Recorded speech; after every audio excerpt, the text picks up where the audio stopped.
ವೀಕ್ಷಕರೇ, ದಾನ ಧರ್ಮಗಳಲ್ಲಿ ಕರ್ಣನನ್ನ ದಾನಶೂರ ಕರ್ಣ ಎನ್ನುತ್ತಾರೆ. ಹಾಗೆ ನಮ್ಮ ಕರ್ನಾಟಕದಲ್ಲೂ ಕೂಡ ಡಿ ಬಾಸ್ ದರ್ಶನ್ ಅವರನ್ನ ದಾನಶೂರ ಕರ್ಣ ಎಂದೇ ಕರೆಯಬಹುದು. ಯಾಕೆಂದರೆ ಹಿಂದಿನ ಕಾಲದಲ್ಲಿ ₹1 ಕೊಟ್ಟರೆ ಸಾಕು, ಅದನ್ನ ಮೀಡಿಯಾಗಳಲ್ಲಿ ಹಾಕಿಕೊಂಡು ಲಕ್ಷಾಂತರ ವೀಕ್ಷಣೆಗಳನ್ನ ಪಡೆಯುತ್ತಾರೆ.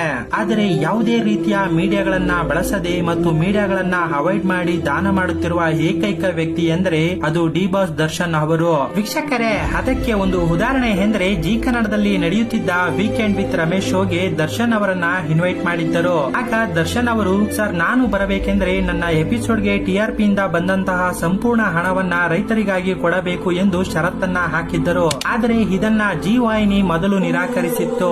ನಂತರ ದರ್ಶನ್ ಅವರು ಬರಲೇಬೇಕೆಂಬ ಅಭಿಮಾನಿಗಳ ಹಠವನ್ನ ಹರಿತ ಜಿ ವಾಹಿನಿ ದರ್ಶನ್ ಅವರ ಷರತ್ತನ್ನ ಒಪ್ಪಿಕೊಂಡು ದರ್ಶನ್ ಅವರನ್ನ ಕರೆಸಿದ್ದರು. ವೀಕ್ಷಕರೇ, ಇದಕ್ಕೆ ಒಬ್ಬ ಮನುಷ್ಯನ ಗುಣವನ್ನ ಅವನ ನೋಡಿ ಹಳೆಯಬಾರದು ಎನ್ನುವುದು. ದರ್ಶನ್ ಒಬ್ಬ ಮುಂಗೋಪಿಯಾಗಿರಬಹುದು, ರಫ್ ಆಗಿರಬಹುದು, ಮಾತುಗಳು ಕೂಡ ರಫ್ ಎನಿಸಬಹುದು.